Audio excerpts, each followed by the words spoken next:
Oi, pessoal! Meu nome é Mariana e hoje a gente vai continuar a falar sobre os atos administrativos. Gente, na aula de hoje a gente vai falar sobre os elementos do ato administrativo. Guardem bem essa nomenclatura, tá bom? Elementos do ato, porque na aula que vem a gente vai falar sobre os atributos e eu não quero que vocês confundam uns com os outros. Então, hoje são os elementos do ato administrativo.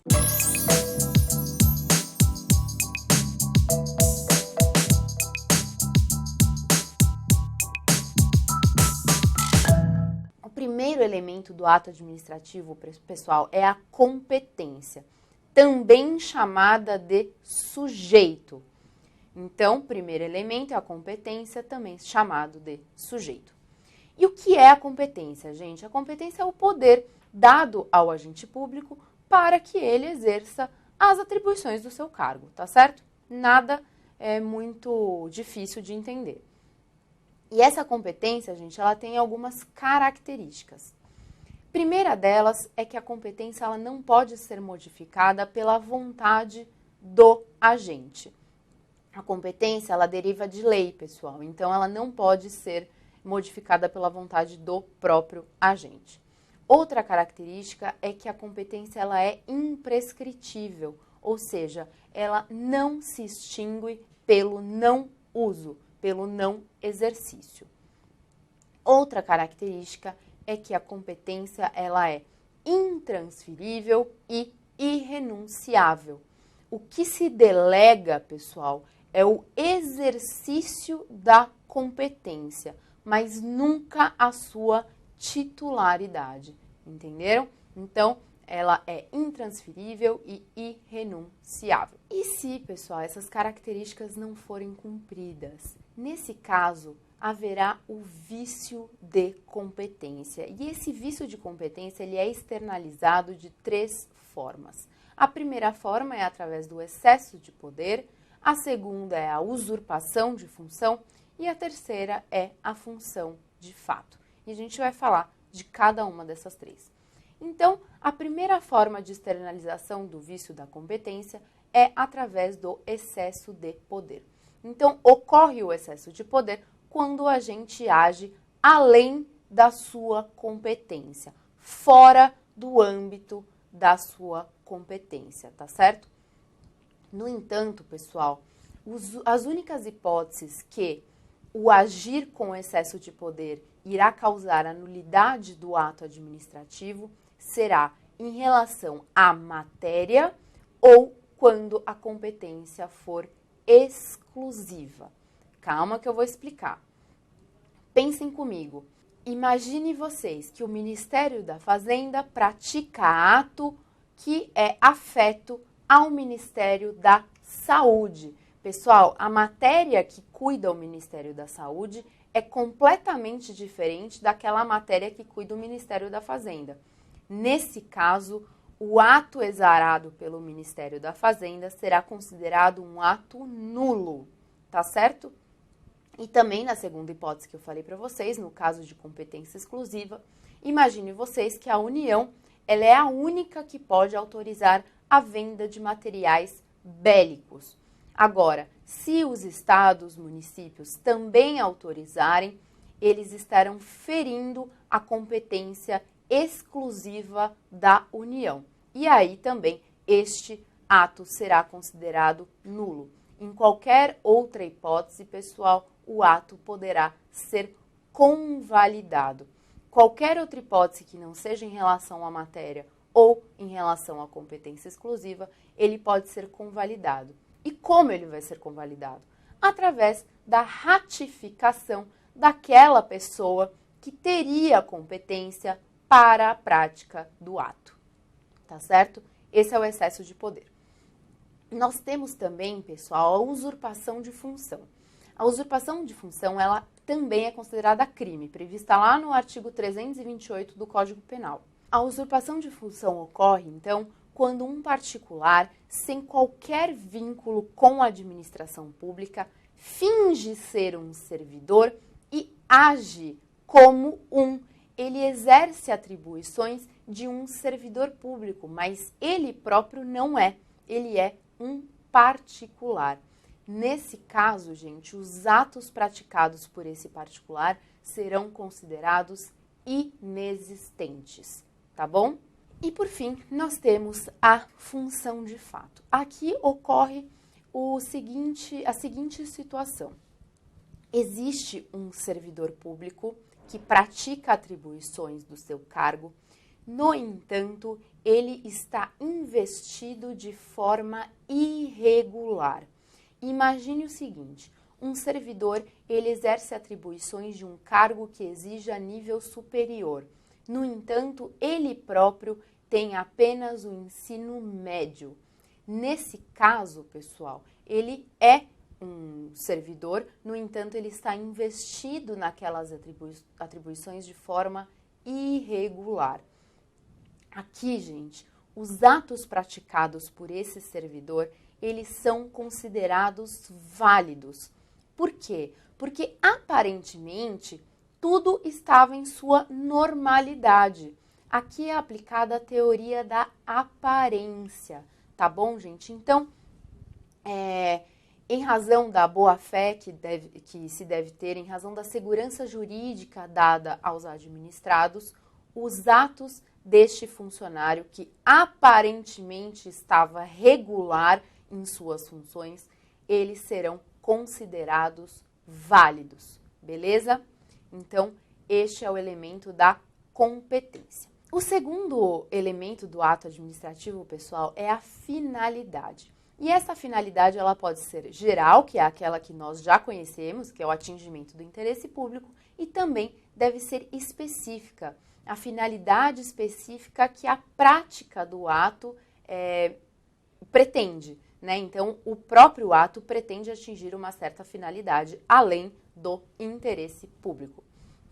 Pessoal, se houver vício de finalidade, ele será classificado como desvio de finalidade, ou também chamado de desvio de poder. Vício de finalidade é chamado de desvio de finalidade ou desvio de poder. E quando acontecerá isso? Na primeira hipótese, pessoal, acontecerá quando o servidor ele busca outro interesse que não o interesse público. É fácil. Na segunda hipótese da finalidade específica, pessoal, ainda que o servidor atinja o interesse público, ele não atinge a finalidade prevista por aquele ato. Eu vou exemplificar para ficar bem mais fácil. Imagine vocês que um servidor pratica uma infração. E aí, o seu superior deve punir aquele servidor que cometeu essa infração. E a punição, ela vem através da remoção desse servidor. Então, o seu superior, ele manda esse servidor lá para uma cidade bem longe da casa dele. Pessoal, aqui o interesse público de punição foi atingido. Praticou-se uma infração e ele foi punido. Só que o ato de remoção, pessoal, não tem a finalidade de punir. Então, aqui, mesmo sendo o interesse público atingido, a finalidade da remoção não é punir. Portanto, mesmo assim, existe desvio de finalidade, existe o desvio de poder. Certo? Outro elemento do ato administrativo, pessoal, é a forma. A forma é a exteriorização deste ato, é como ele se materializa. Ela pode ser tanto delimitada por lei, como também ela pode ser livre. E fica fácil, o vício de forma ocorrerá quando a lei exige uma forma específica e o agente público não cumpre esta forma. Agora, atenção aqui, pessoal. Tanto o vício de finalidade, esse que a gente acabou de falar, o desvio de finalidade, e o vício de forma, eles são ambos nulos, tá bom? Eles não se convalidam, tá? Eu esqueci de falar esse detalhe sobre o vício da finalidade. O desvio de finalidade, ele é nulo, tá? Ele não se convalida, assim como o desvio de forma. Muito bem. O próximo elemento do ato administrativo que nós temos é o objeto. Pessoal, o objeto é o conteúdo do ato, é a sua alteração no mundo jurídico. E o vício do objeto é muito fácil. São objetos impossíveis, são objetos contrários à lei ou até objetos que não estejam previstos na lei, tá certo? E por fim, para finalizar, o último elemento do ato administrativo é o motivo. Pessoal, motivo é a causa do ato administrativo. Vou dar um exemplo. O motivo da licença paternidade é o nascimento de um filho, é a causa. A causa da punição é a infração. Então, o motivo da punição é a infração. A causa, o motivo é a causa, é a razão de ser do ato administrativo. E quais são os vícios de motivo, pessoal? O primeiro vício de motivo ocorre quando este motivo ele é inexistente, quando não há causa para o ato administrativo. Então, imagine você que um servidor ele é punido por inassiduidade. No entanto, fica provado que ele era sim assíduo. Portanto, não há mais causa para punir. Não existe motivos para punir. Um outro vício do motivo, pessoal, é o chamado motivo ilegítimo. Ou seja, o motivo dado, ele é incongruente. A causa do ato, ela é incongruente com a sua prática. Por exemplo, imagine você que esse mesmo funcionário punido, dessa vez ele é punido por não ter asseio pessoal, por não ter higiene, por não se apresentar de forma adequada. Ainda que se prove que ele realmente não tem a higiene pessoal, ainda que se prove que ele não se apresente para trabalhar de forma adequada, isso não é um motivo de punição administrativa, entendeu, pessoal? Então, aqui, o motivo da punição, ele é incongruente, ele é ilegítimo, tá certo? Agora, prestem atenção. O motivo, pessoal, ele não se confunde com a motivação. Motivo não é a mesma coisa do que motivação. O motivo é a causa. A motivação, pessoal, é a justificativa, é o porquê que aquele ato foi praticado. A motivação, gente, ela vai se dar tanto nos atos vinculados como nos atos discricionários. A motivação dos atos vinculados, ela vai ser mais breve, logicamente, porque basta que o agente público, ele descreva o fato e mostre que ele se encaixa exatamente à lei. Já nos atos discricionários, essa motivação deverá ser um pouco mais detalhada, mostrando as razões pelas quais o agente público agiu desta e não daquela forma. Essa motivação, gente, ela deve ser prévia ou contemporânea à prática do ato. Ou seja, ela deve ser prévia ou dada ao mesmo tempo da prática do ato. A motivação posterior, pessoal, ela não dá certeza de que aquela justificativa realmente existia. Então, para ser válido, a motivação, a justificativa, o porquê deve vir antes ou ao mesmo tempo da prática do ato. E por fim, gente, eu vou explicar para vocês que existe a chamada teoria dos motivos determinantes. E isso aqui é muito, muito importante. Pessoal, a motivação, ela vincula a administração pública. Como assim?